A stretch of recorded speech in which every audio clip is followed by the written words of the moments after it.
Bliss.io.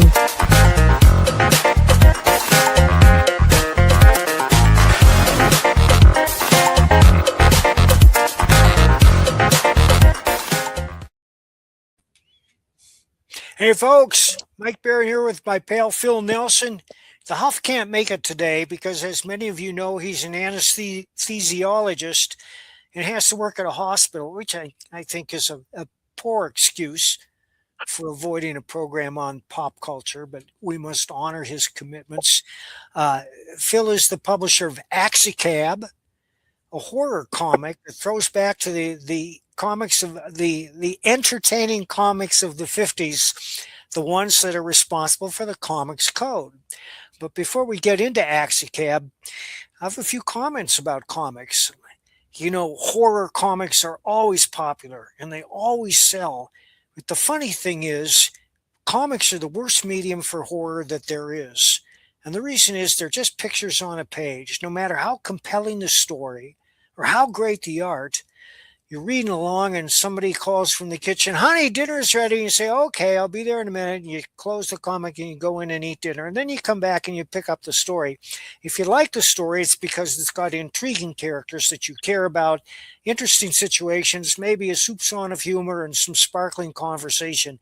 It's not because you're scared. And you know this is true because you've seen The Exorcist or The Ring or The Grudge, or even the original Frankenstein. Movies and novels have a huge advantage over comics. Comics are passive. Movies and novels are not so passive, movies especially, for a couple of reasons.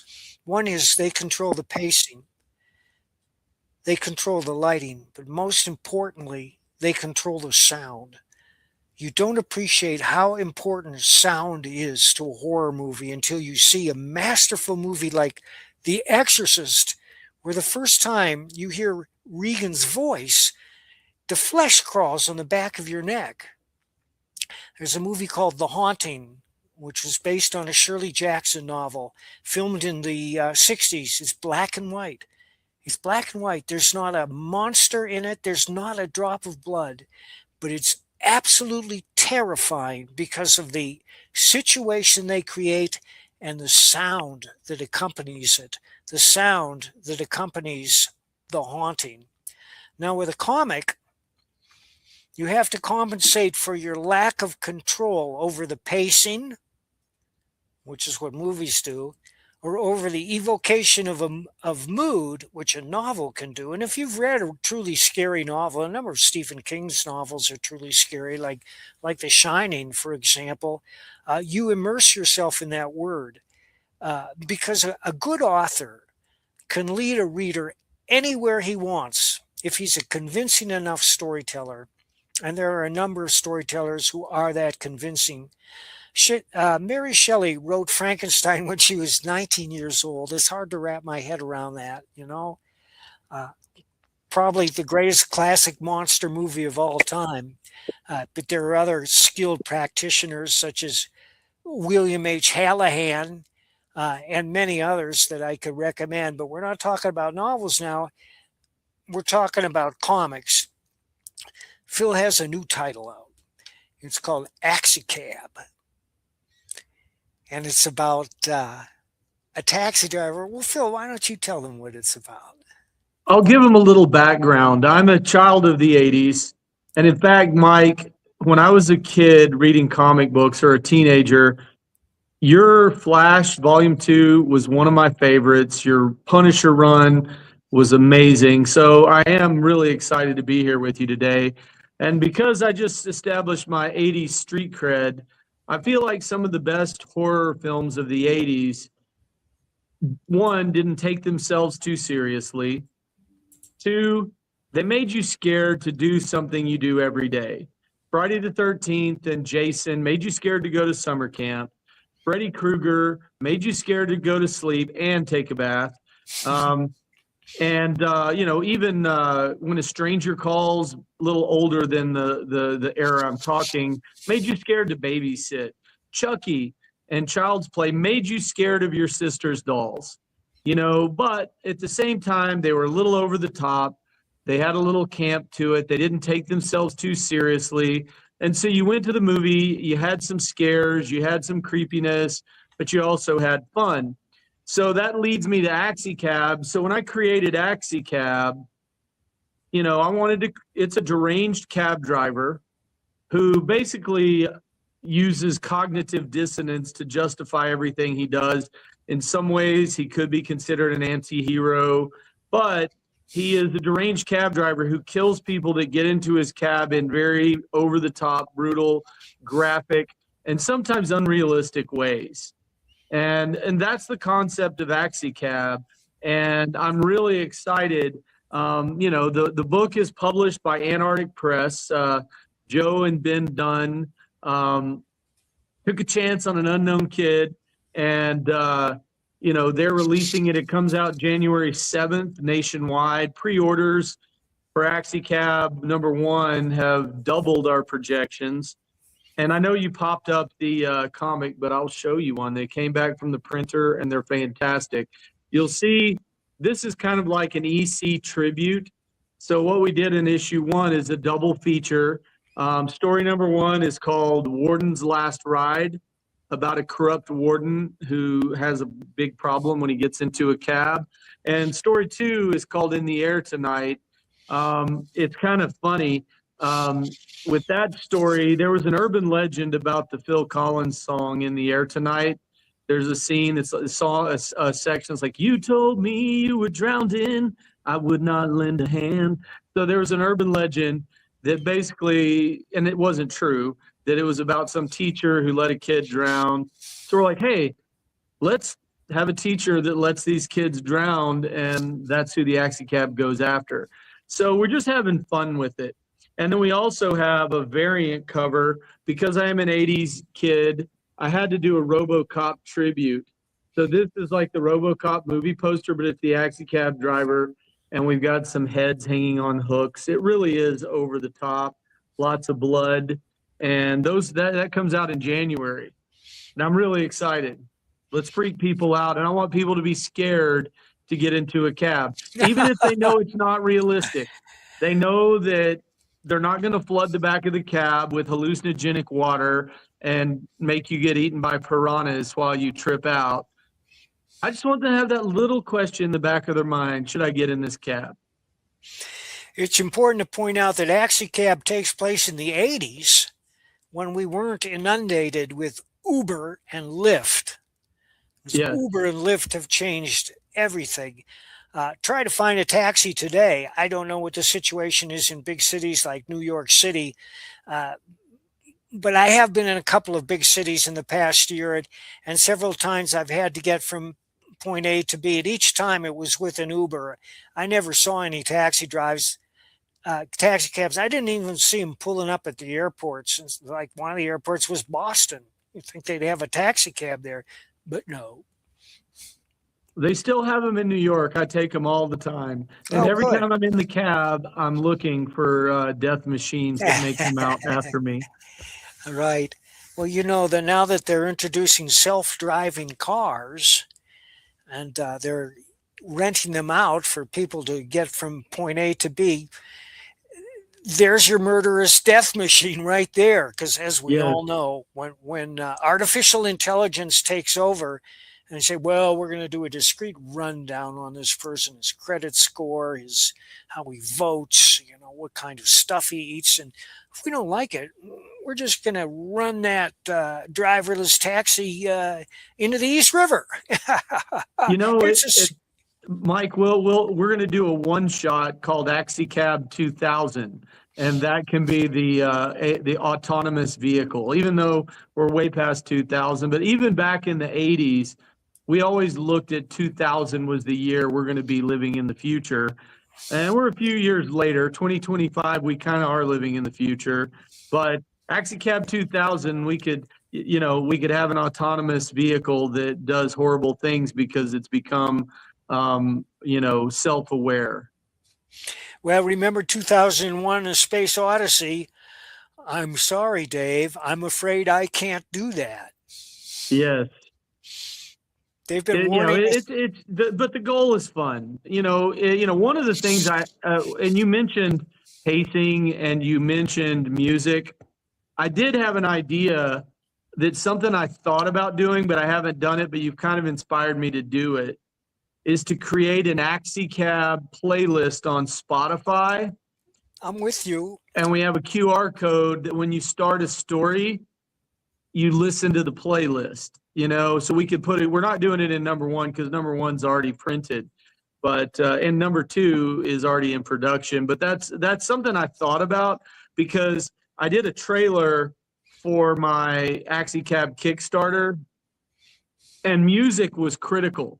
And I did two versions of the trailer. One was like a deep American voice with death metal music, like Axi-Cab coming this fall, blah, blah, blah. And then I did one with a British accent, and I did that one more with an 80s synthy kind of sound. And it's amazing how the music and tone can really change your attitude towards the same visuals. I basically edited the trailer, and it's the same trailer, but one was edited for vertical and one was horizontal. So all I did was move things around, but I didn't shift the time very much. And it's quite cool to see the feeling you get from both of those trailers for Axi-Cab. I think I worked Death Cab for Cutie into the script I just submitted. And you work all kinds of cool stuff. We just need we need a Badger appearance. We can do that. We can. You know what I do thought? that. This would be a really funny Badger appearance. Is Badger is catching a cab for some reason. He's standing on the street. And you're the creator, so you can tell me this is a horrible idea and it won't hurt my feelings. And the Axi-Cab pulls up and Badger's like, "Hey, Larry, can I get in?" And then the Axi-Cab driver knows who Badger is and says, "Sorry, sir, this isn't the cab for you." And then the Badger goes, yes. And he changes into Pierre, the mass murderer. I don't know. That was when you and I talked about it. I thought that would be a fun, because any fans of the Badger know they know all those nuances, Yeah. And that would be kind of a fun way to work it in without having to kill Badger in the back seat. Right. Well, he would try to kill Pierre, but Pierre ain't having it. For those who aren't familiar with the Badger's a multiple personality, only one of whom is a costume crime fighter. And the Badger's main thing is empathizing with animals. He can talk to animals. Can he really talk to animals? Well, we don't know. But whenever he tells us what they're saying, it makes sense. It's a great concept. That was a fun comic. When you created it, it was definitely outside the box, and even to this day continues to be outside the box. Well, I have a huge graphic novel in the works, a Badger graphic novel that I think is one of the best stories of his career. It's coming out from First Comics. Hopefully next year I'll keep you all appraised. But let's dip back into horror for a minute. Yeah. There are a number of movies that are not supernatural that qualify, and first and foremost is The Silence of the Lambs. If that's not a horror movie, I don't know what it is. I completely agree. Anything that kind of makes your skin crawl is in the horror genre to me. Because, it's not just about gore and jump scares, which Axi-Cab has its share of gore, but you want to creep people out. Oh, yeah. And the thing about Silence of the Lambs, I was speaking of the power of sound. And Hannibal Lecter's voice, when Anthony Hopkins first appears, everything he says is so creepy. I ate his liver with some fava beans and a nice Chianti. And also his very monotone, just calculated delivery. Yes. It wasn't just what he said, it's how he said it. And it's even creepier than if he said, I'm going to eat your liver. He was just so calm and collected. And that is, to me, what made him even creepier. There's a scene where Clarice is exploring an abandoned locker that hasn't been open in years, looking for Buffalo Bill, who's the serial killer they're all looking for. And they call him Buffalo Bill because he skins his prey. And she's in this old Rolls Royce. Well, she's not in the Rolls Royce yet, but first she has to pry the door up. It's one of these metal curtain-like doors which slides up into the roof, and she has to get a car jack to do it. And then she puts this crate under it to hold it up. And she's inside this almost completely dark locker, looking at the creepiest stuff on earth, when all of a sudden you hear this wham. And they don't highlight it or anything, but that's the door to the locker collapsing so that she's sealed in. And then she gets in the Rolls Royce, and we know what she finds there. That is a terrifying movie, because it actually is a movie that you could think would happen. You know, you go see, Friday the 13th, that the dead son is not really going to come out of the lake 30 years later and start killing kids. But Silence of the Lamb is one that you're like, dude, there are probably people out there like this.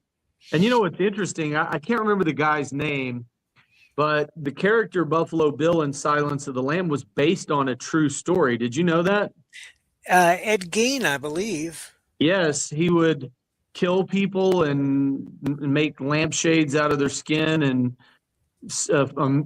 he made a suit out of skin to wear. I mean, totally insane. Yeah. I mean, it's crazy that could be real, but that is a real story.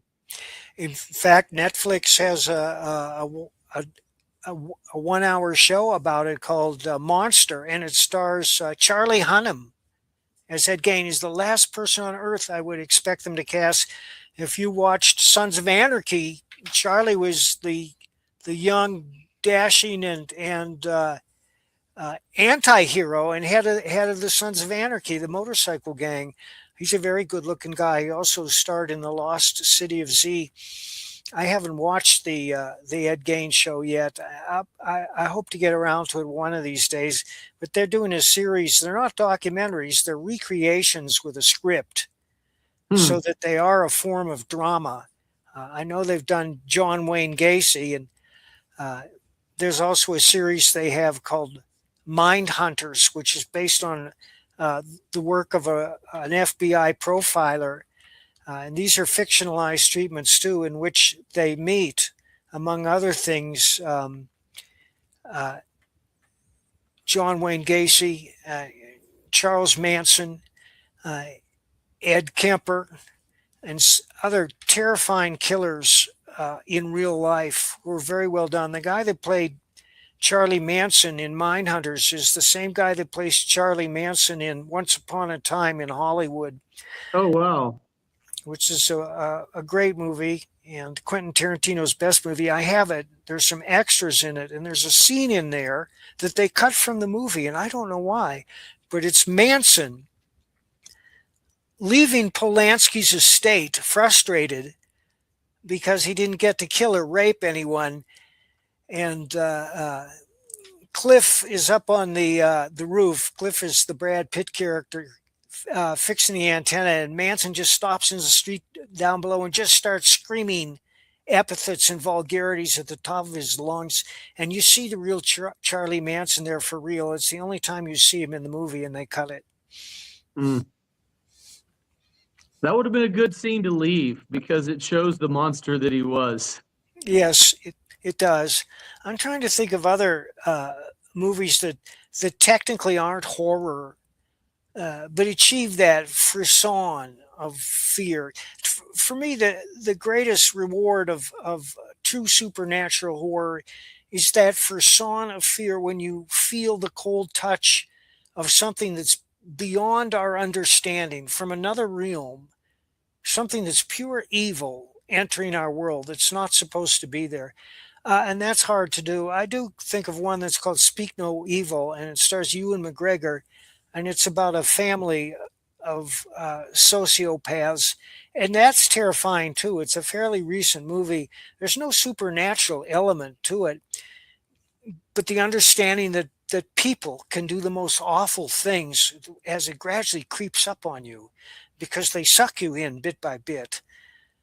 And then you see what this guy is really like, and it's just horrifying. And by then, It, it's too late to stop watching.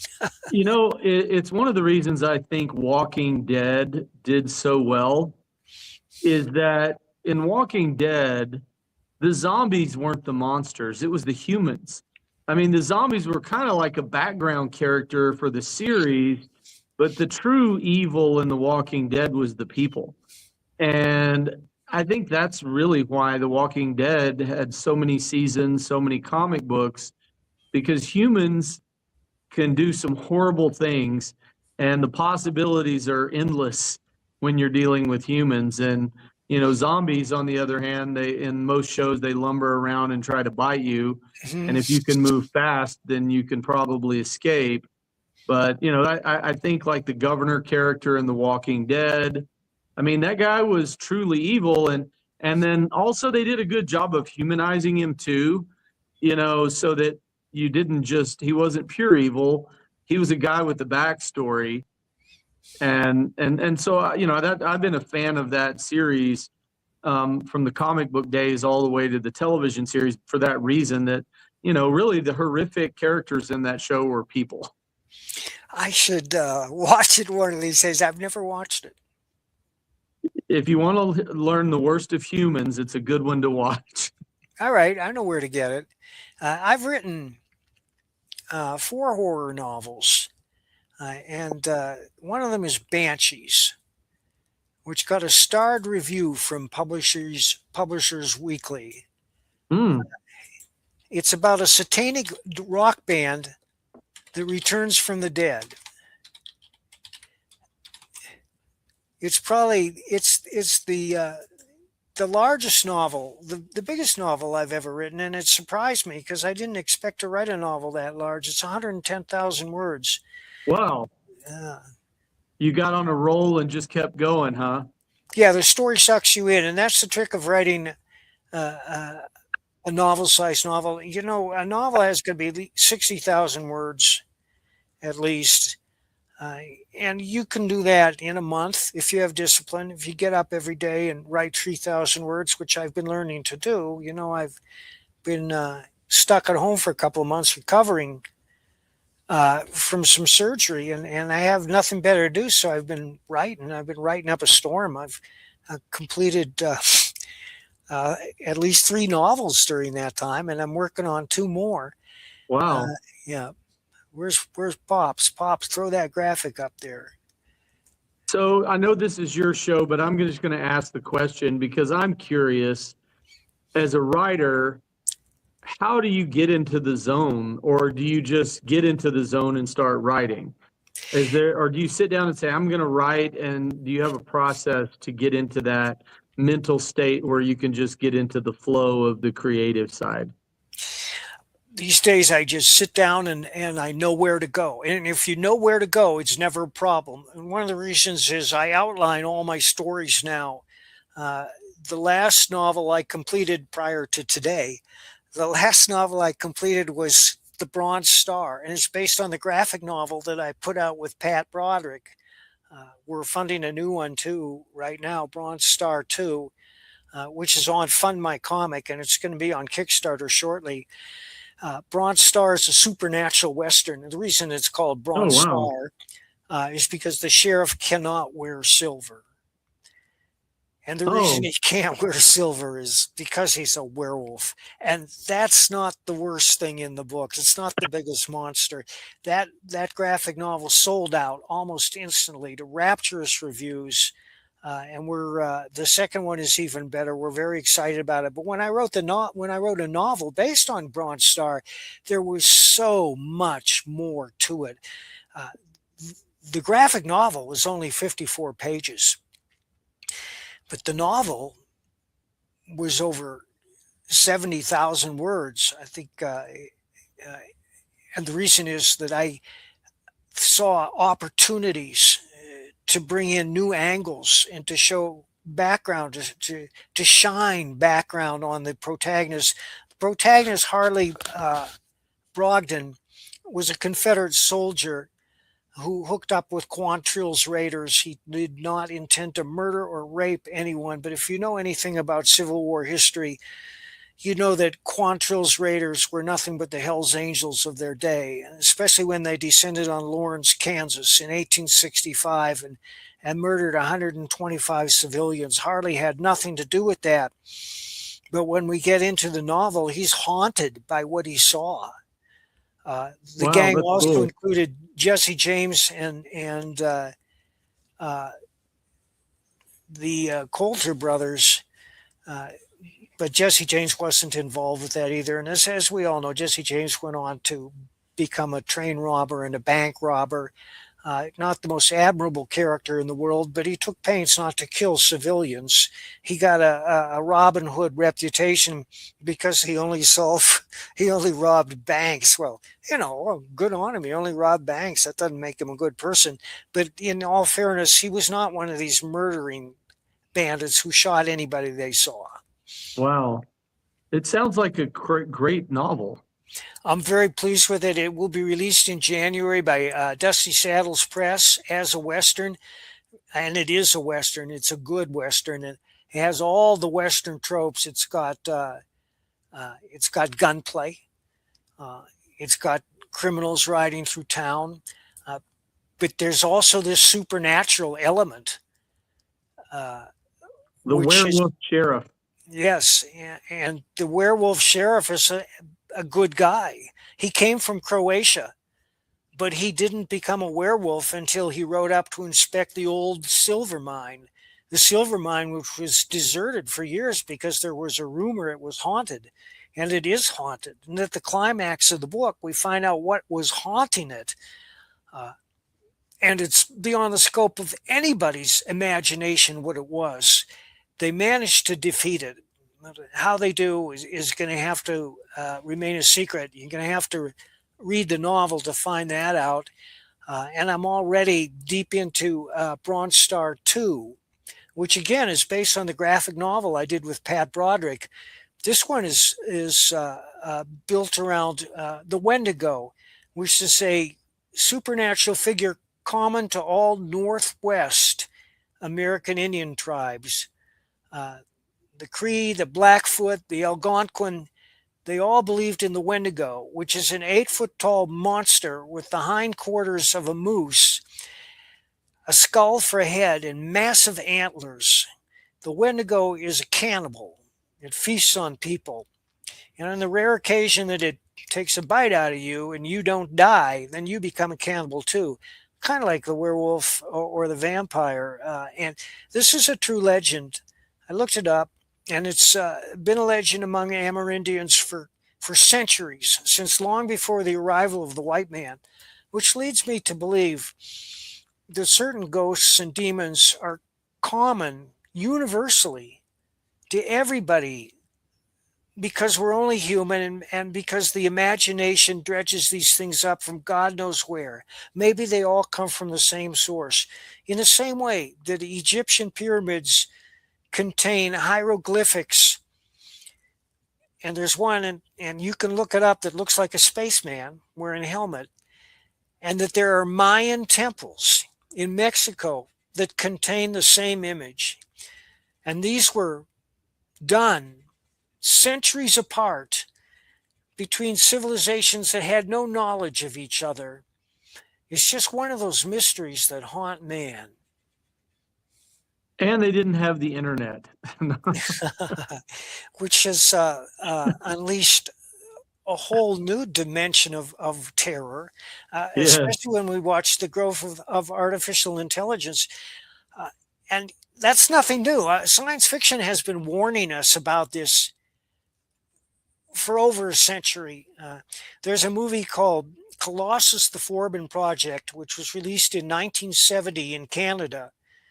And it's about all the satellite systems, the defense satellite systems that the US and Russia were putting up in the air, linking up with each other and say, these people, they don't know shit. They don't know what they're doing. We're taking over. So they start issuing orders. You're going to do this or that, or we're going to bomb your city.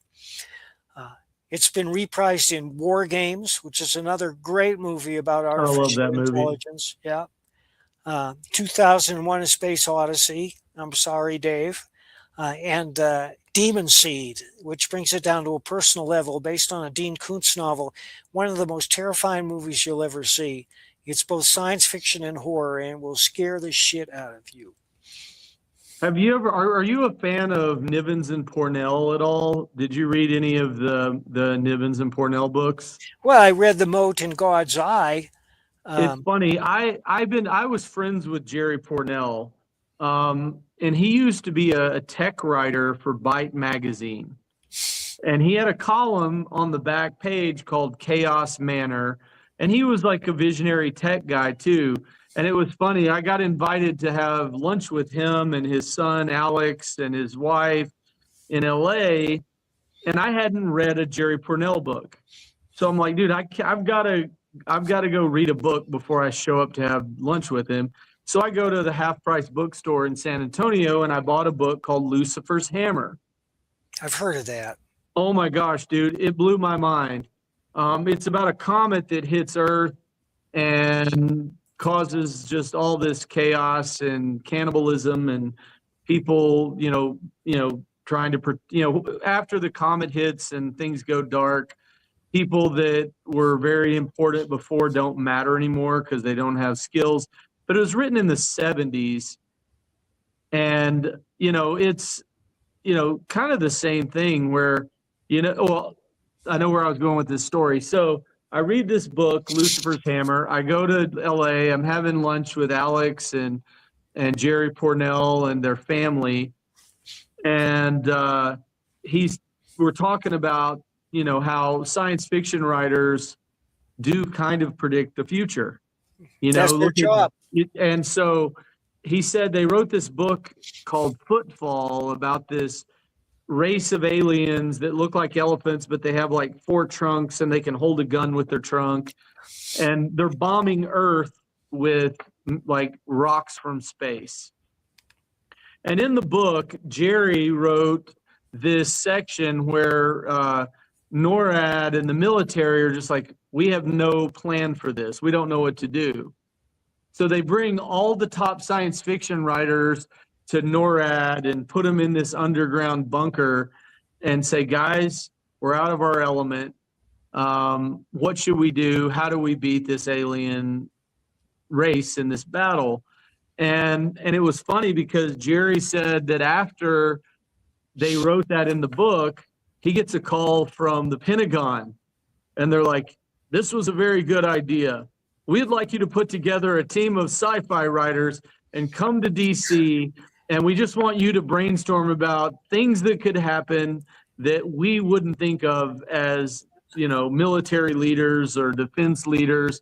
And so I got to go to one of those strategy sessions. Oh, really? It was the weirdest thing, and it was also the scariest thing I've ever done in my life.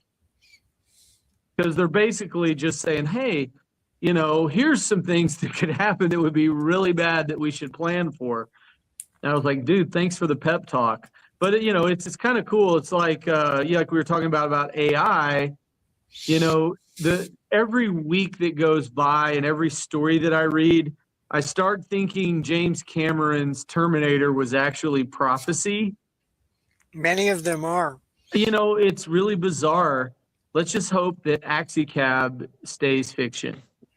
Well, that's why you said it in the 80s. Yeah, it was already happened, so we're safe. Yeah. Pops points out that Larry Niven and Jerry Pornell also wrote Ringworld. Yes. Which is a brilliant work of imagination.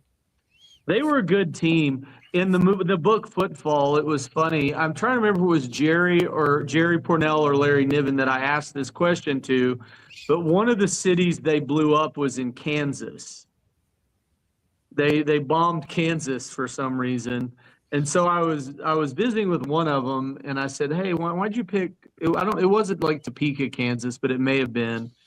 And he said, "Well, I had a bad experience there, and I thought it would be a good city to have bombed by the aliens throwing rocks from space at." But, it's funny how, certain things, I'm not a writer. I created Axi-Cab and I brainstorm on it, but like you are a machine, and you come up with such creative ideas so fast. I can't do that. And it blows my mind when you see them blend some real experience that inspired it. Like even the book Fahrenheit 451 by Ray Bradbury. I don't know if you know this, and you probably do, but the whole idea of that book came from a night that Ray Bradbury was taking a late night walk and was stopped by the police. And he was like, they're like, "Hey, excuse me, sir, can I talk to you?" And he wasn't doing anything, but he was stopped by the police because he's walking late at night. And it led to this concept that he created in Fahrenheit 451. And so it is interesting to see a writer's personal experiences somehow consciously or subconsciously make their way into their stories. Oh, absolutely. You mentioned Ray Bradbury. I'm watching Moby Dick right now, John Huston's version, and Ray Bradbury wrote the script. What? Yes, he did, and You know it's that? brilliant. He did. It's brilliant. There's a line in there that Captain Ahab says to his first mate that's unforgettable. It's been in my mind ever since I first saw it. Let me see if I can find it. Here it is. The white whale tasks me, he heaps me, yet he is but a mask. 'Tis the thing behind the mask I chiefly hate, the malignant thing that has plagued mankind since time began, the thing that maws and mutilates our race, not killing us outright, but letting us live on with half a heart and half a lung. Wow. I love the half heart, half lung concept. And Well, what's weird? I just finished rereading Fahrenheit 451 last night, and so it's fresh in my mind. And one of the things and we talked earlier about these writers truly predicting the future. In this Fahrenheit 451 world, their goal is to destroy books and just give them entertainment. yeah, And yeah, if you're poor, you have one wall of your room that is a TV, and the richer you are, you have all four walls. So if you only have two walls, you're only getting two parts of the 4-part story. And the goal is just to distract people into what they consider being happy. did that presage the internet? Oh, that's where we are today. We live in a world of distraction. Nobody is truly educated on topics. They know little sound bites. They watch, reels and TikTok videos at 3 seconds apiece. And it's like Ray Bradbury had a time machine and saw where we were going. Even 1984. That is one of my all-time favorite books, is George Orwell's 1984. And my ADD kicks in and it's stream of consciousness. So Mike, you can rein me in if you need to. But what I loved about 1984 is I read it in high school and it was a different book than reading it as an adult. Because in high school, I read 1984 and my takeaway was Big Brother is watching, and that's what most people talk about is Big Brother is watching. And we do live in that world. I mean, I have a camera right here on my phone, and a hacker could get into it and see that I'm sitting here in my comic book store talking to you. So that has happened. But like fast forward to reading it as an adult, it became a terrifying book because it wasn't about Big Brother. It was about the thought police, that the worst crimes you could commit in this Orwellian future was thinking differently. They didn't want respectful debate. They didn't want opposing views. And Big Brother was just the tool to find out if you thought differently. And so the whole thought police and thought speak, or whatever it's called, where they're actually re-editing newspaper headlines. So like, one scene in the book that just really stuck with me was they had a headline of these guys that were in they called it the Eurasian War, I think. And We've they were always been war at war heroes. with East Asia. Yeah. And they were heroes. And then all of a sudden they changed the narrative and they're re-editing these headlines to these people are now war criminals in the Eurasian War. And we sit in that today. Absolutely. It If you scares look at the England, crap out of me. England has turned into 1984. They're arresting people for mean tweets. You know, one of the joys of freedom of speech is you have the freedom to be an asshole. Right. And there can be consequences for that, but it's not going to jail. Well, it's just more talk. I mean, those Unless are the you only, violate someone's rights. You know, if you violate someone's rights, that's one thing. But well, anyway, I derail. But it's just really fun to talk to you. I've been a big fan of your work since I first got into comics legit. I read them as a little kid, but as I got to become a young adult, I've been a fan of Mike Baron books, Nexus, Badger, Flash Volume 2, Punisher, War Journal, all of it. So it's cool to be on this podcast, this webcast, this television show with Phil. a true comic book legend. Well, thank you, Phil. You are too kind. But I want to point out that what's happening in England today, and to a certain extent all over the world, including the United States, but the United States is an exception because we have the Bill of Rights, is exactly what was predicted by Plato, predicted by Cicero, predicted by Orwell, predicted by Ayn Rand. This is the fate of every successful republic. Once it reaches its peak, then it opens the government to parasites, professional politicians who have no goods or services that anybody wants. They can't make anything. They can't work for a living, but they can talk themselves into power. And from power, they can loot the public treasury. This country, the United States, is $32 trillion in debt. And someone posted the other day, 90% of that is from politicians increasing taxes so that they could loot them and skim them. And I don't doubt that for a second. It's absolutely true. They create some project. Oh, that sounds good. Feed the starving cattle. Yeah. Let's raise taxes to feed the starving cattle or whatever. Now people are screaming for free health care, as if doctors should train for 7 years and then do a residency for 2 years and then work for free or on some government salary. The reason the United States is the most successful country in Earth is because the founding fathers had the wisdom to make it a republic and to enshrine the individual over the state and make the single citizen the most important unit, which of course is the last thing professional parasites want. And we would not have the First Amendment if we did not have the Second Amendment. That's why all these politicians are screaming to ban guns. Well, I don't know of a gun yet that got up, walked out onto a college campus and killed several people. It's a funny thing. There's always somebody holding that gun. Yeah, and they're never held accountable. I mean, if you look at the revolving door in the justice system where they let out murderers who've been arrested 30 times and they let them out on their own recognizance. And then 3 days later, they murder someone. They set someone on fire on the subway or they just slice their throat and there are no consequences. And this is by plan. Because there are elements in this country, and I won't name them, George Soros, who funds district attorneys to ignore the law and to destroy Western civilization. I don't know what his angle is, but that's the goal. And the media is curiously uninterested in any of this. They're all so busy chasing other figures like Charlie Kirk.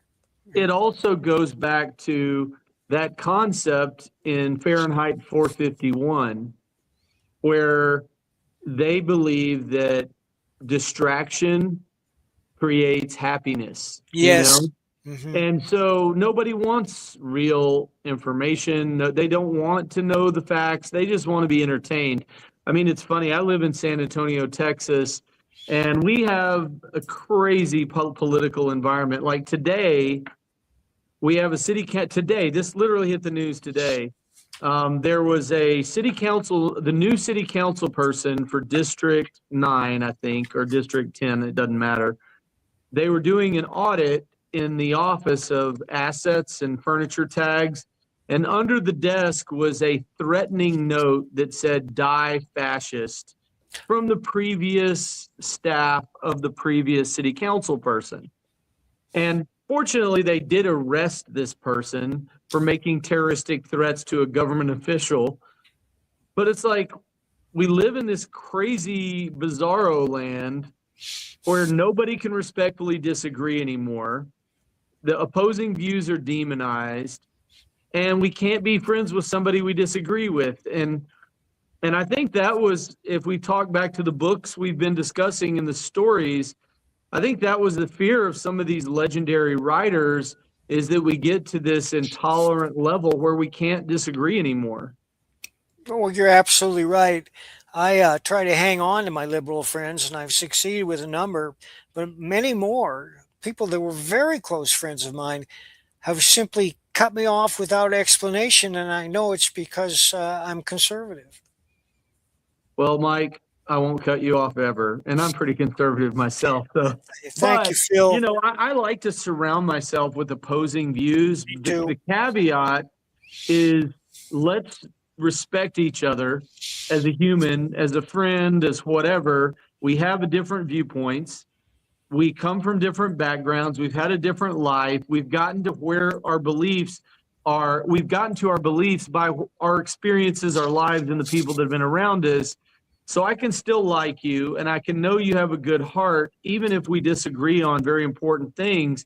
And if you approach it from that view, they may sway me a little bit, I may sway them a little bit, but you leave with a mutual respect. And that's what I think is super important for people to be diligent, to be respectful to others, and because you don't know what got them to that viewpoint.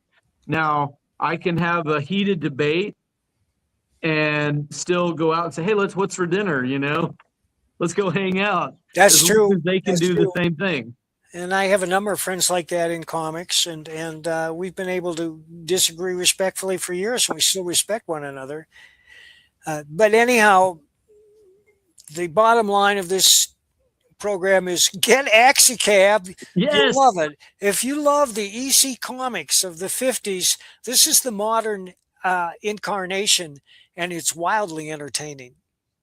It really is. It's fun. I'm going to show your viewers a few little scenes, and I'll give them a sneak peek. So in the first story, Warden's Last Ride, it's about a corrupt warden who lets out some horrific criminals, but also kills guards that are going to whistleblow him.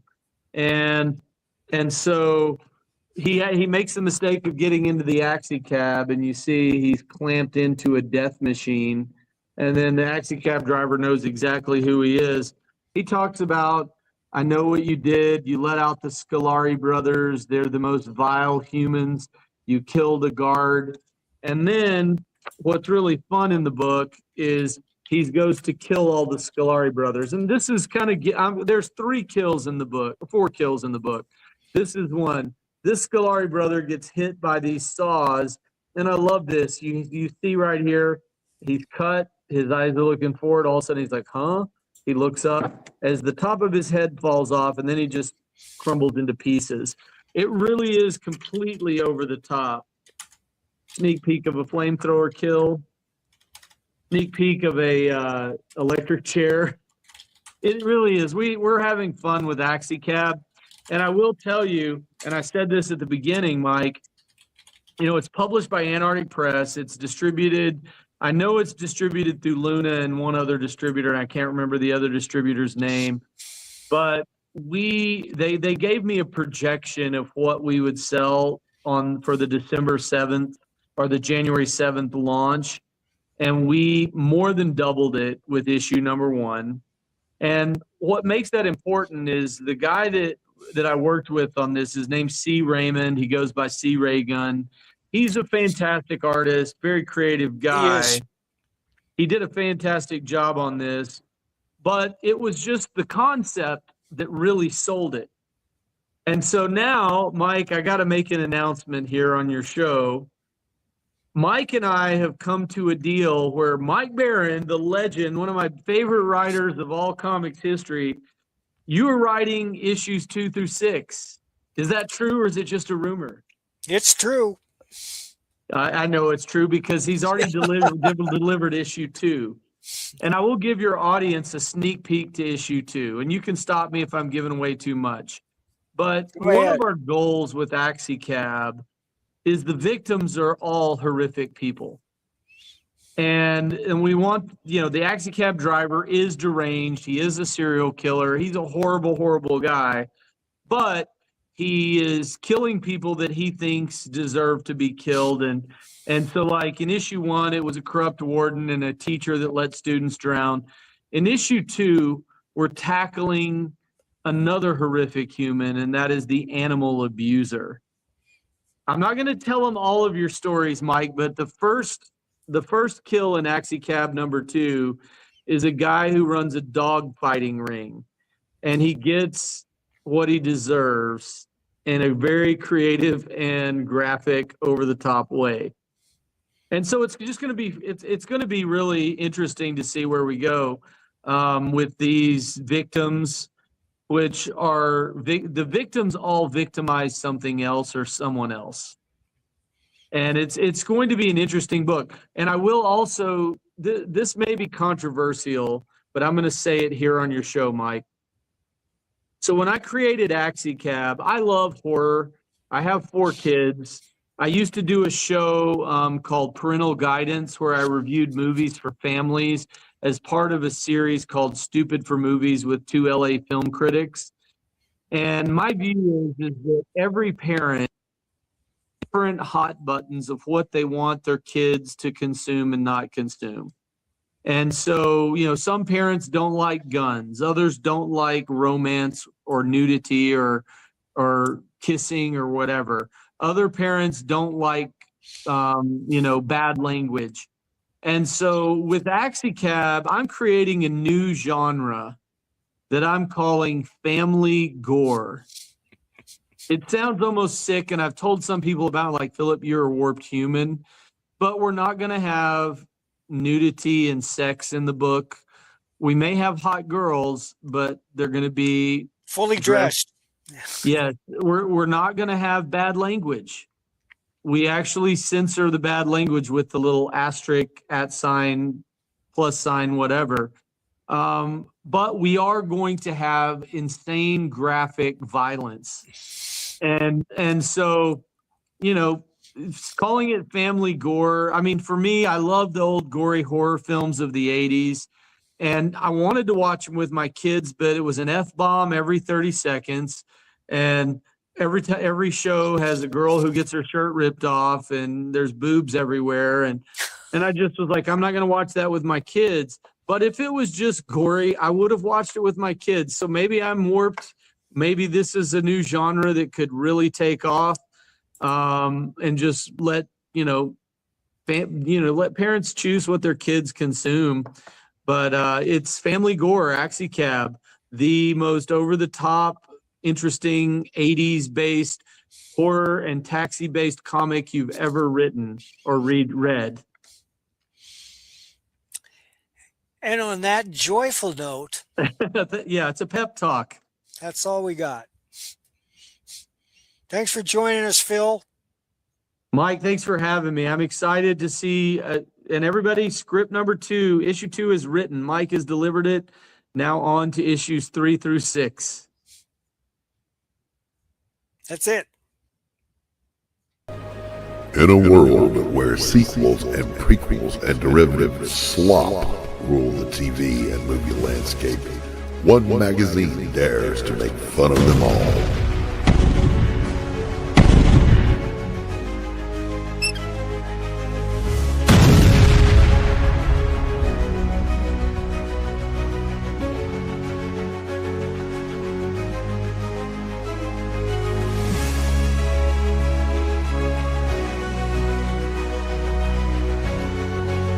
One mag to roast them all.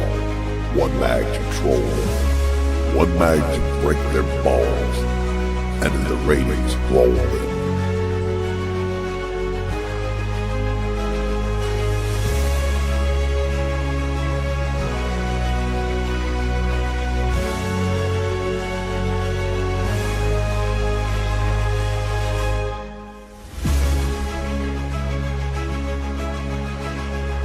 Cut!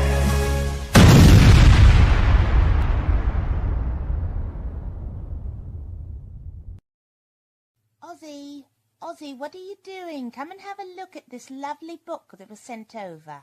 You're wrapping in the perpendicular. Oh, go on and spit the bat out your mouth. No one can understand you like that.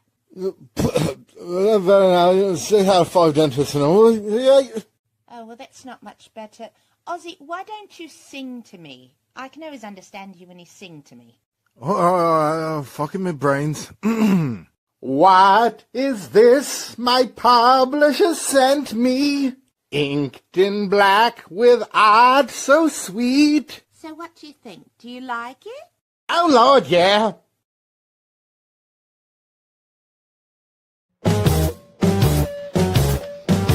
If you missed the live viewing of any Madness Entertainment Group production, you can find all our content on Roku or as a member of this channel. We'll see you next time on the Madness Entertainment